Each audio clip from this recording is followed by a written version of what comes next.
Hi everyone, welcome to Girl Talk. In this episode of Girl Talk, I chat to Hannah Duda, one of the two brilliant business partners behind the brand Indigo and Iris. After launching, Indigo and Iris has been making headlines across the globe. Their mascara is curing treatable blindness in the Pacific. Whether you're a makeup obsessive or just a budding entrepreneur, we cover plenty of ground in this Girl Talk.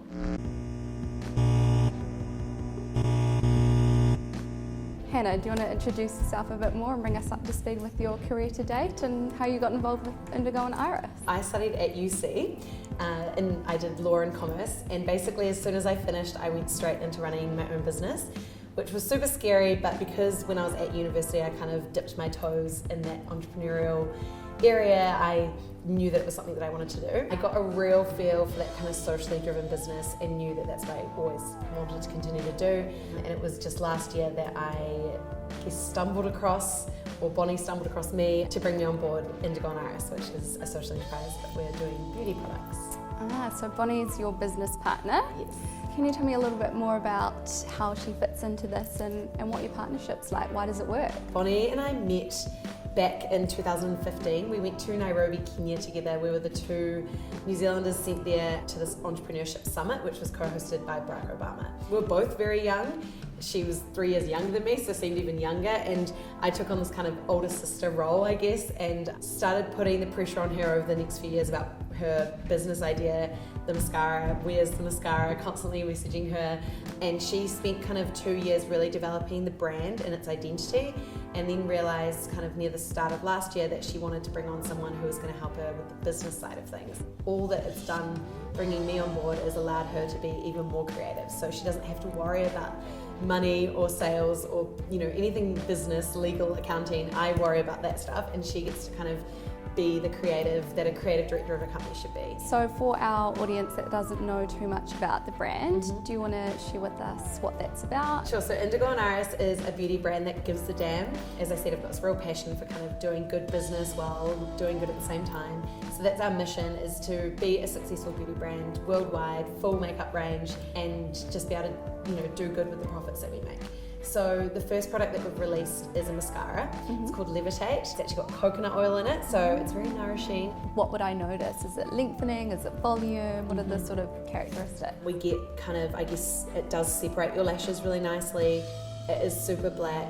It definitely doesn't smudge and rub. And so 50% of the profits from Levitate actually go to, as you said at the beginning, curing treatable blindness in the Pacific. So we donate our profits to the Fred Hollows Foundation, who do amazing work, and already from our pre-sales, we've actually restored sight to over 120 people. So what came first, developing a brilliant mascara, or was it finding a vehicle for this charity?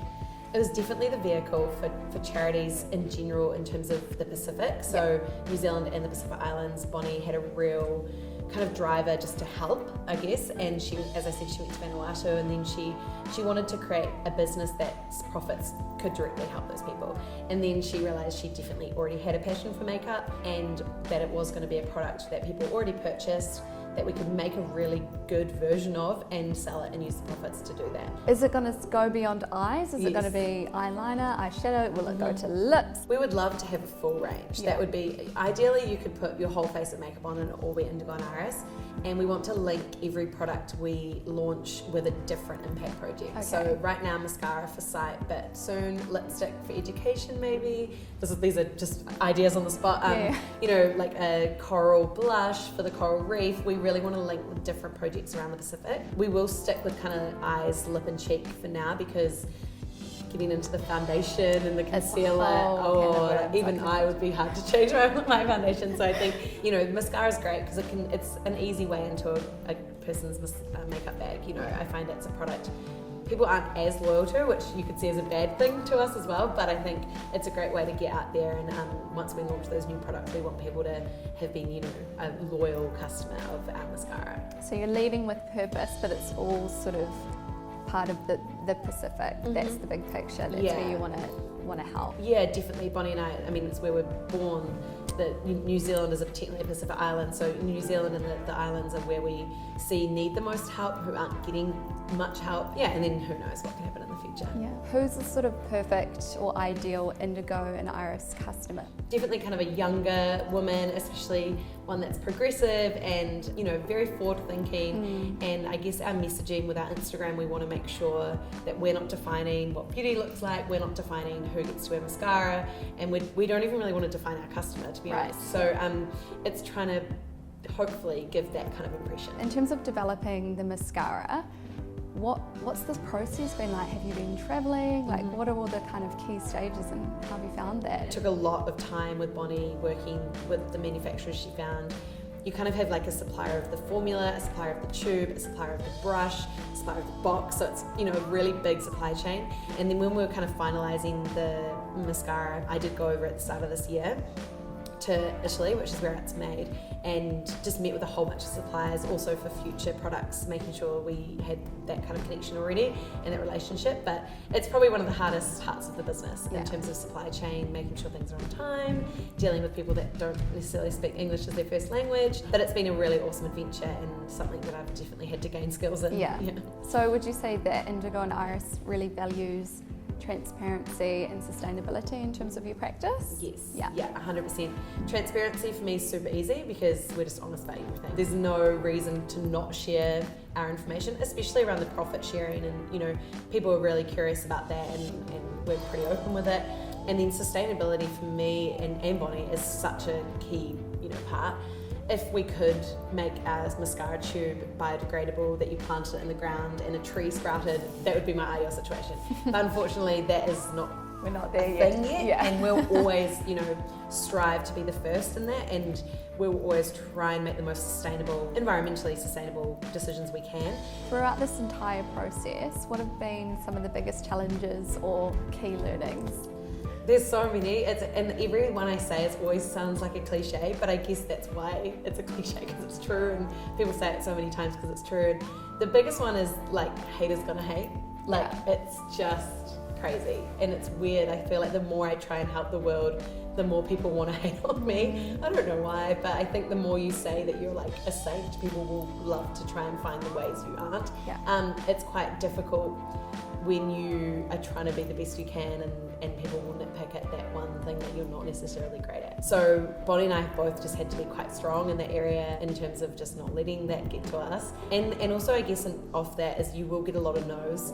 I tell stories about kind of my last 6 years or whatever, and people are like, oh, everything seems to happen for you. It's like, there's been probably equally same amount of no's. And I think we've had to realise that, and that there'll be people that won't like our mascara, and there'll be people that won't like our business model, and there'll be people that will just want to bring us down, and you just kind of have to keep going and be surrounded by people that will bring you up, and there's actually a lot of those out there. So yeah, definitely a piece of advice is to make sure you have good people around you and let them bring you up and support you. And I guess to that same tune, for our audience, I mean, we've got so many little budding entrepreneurs in the mix, and everyone's kind of got ideas. What advice do you have for those people that want to build a brand or launch business? My main thing would be make sure you love what you're doing. I think that's quite obvious, but also people lose sight of it. They don't realise why they did it, or they don't have a reason why they're doing it other than making money. That never drives me. It's never, you know, a big enough driver, money. So it's good to realise why you're doing something, and kind of always remember that, and always revisit it, because it may not always be important to you. So once you get to that point where you're no longer getting up in the morning without having an alarm because you're so excited for your day, you've probably gone down the wrong track. And that's okay. Like, I've done that, like, literally. As I said, there's been so many ups and downs to me as well, and I think what I've learned is just to really revisit what I'm doing, realise why I'm doing it, and if you're doing it for the right reasons, it will be successful. So you can trust the process. Yeah, exactly. Yeah, and just make sure you know why you're doing something. Yeah. Oh, brilliant. Thank you so much for being so honest about it all. You know, transparency. Yeah, exactly. It's great value. Is there anything else you want to add? If you want to kind of make a difference, definitely using your purchasing power correctly. Yeah. I think we don't realise it's like a vote. You know, when you buy from a place, you're kind of saying yes to that company. And I would always make sure, and a lot of young people already are, be a conscious consumer. So, you know, you might want to help restore sight to someone, buy 4 mascaras, you know, like, and you might want to, you know, there's so buy many. Them for your friends. Yeah, exactly. Exactly. Buy them for everyone. But you know, there's so many brands out there now that identify as being socially driven, and you know, you can go on their website, you can work out whether or not they are, look at that transparency, and then buy from them. And exactly the other way around, don't buy from a company if you know that they're not great. I think just that in itself, if you live your life doing that, you're already going to make such a difference in the world. Oh, well, thank you so much for your time today. It's been so great getting to know you and the brand.